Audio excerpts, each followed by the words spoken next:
Eto nga mga kalapatids, meron tayong patuka dito nasa plato. Nilagyan natin ng immunobooster. Magana sa katawan nila yan mga kalapatids.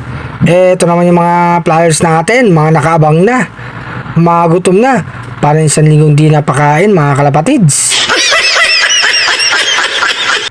Tapos ito yung mga stockbirds natin, nag-aatin na rin ng pagkain mga kalapatids. Lalo na to sa taas, si Padrino, gutom na. O eto, tumuka ka muna sa aking kamay. Pangwalayo ang ibon. Akala mo nun, papakawalan kita, diyan ka lang. Naglagay na nga tayo ng patuka sa kanila mga kalapatids. Baba na, baba na. Kumain na kayo, yung isa nagkakamot pa. Etong nasa kanan sa taas, baba na makakain ka na. Talo na. Maganda nga sa kanilang immunobooster mga kalapatids.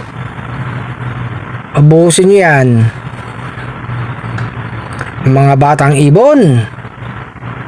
Nag-aantay sila mga kalapatids na isali natin sa race. Ayan sila mga kalapatids, yung iba nakakain na. Alis ka dyan. Nasa ibabaw ng pagkain eh. Ayan, konti nila yung pagkain nila mga kalapatids. Gustong gusto nila yan, lalo pag ginahalo ko sa patukaang immunobooster. Ayan mga kalapatids.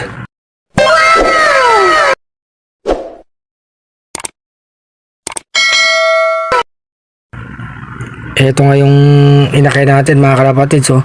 Nag-aantay na subuan ng magulang niya. Ito nga, redstone. Bibigyan natin sa baba, mga kalapatids. Yan na nga, paborito nila, oh. Dalawang stitchel bout.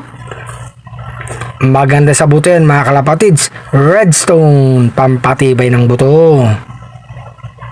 Tapos sa kabila, meron tayong Entegra, mga kalapatids. Para masubukan nila yung nag-iisang inakay nila. Gustong gusto nila mga kalapatids ang redstone. Sige, tuka. Ay mga kalapatids, naglagay tayo ng maxi breeder. Magaganang kumain. Yung magparis natin mga kalapatids. Mamaya magsusubo na yan sa inakay niya nila mga kalapatids.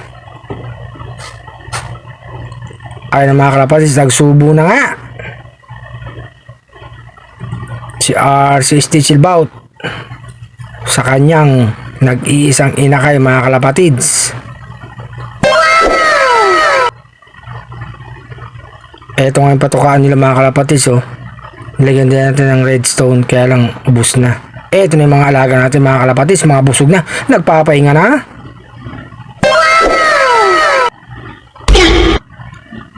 Eto nga si Arcelop mga kalapatids, sa tayo ng konti. Salamat sa panonood.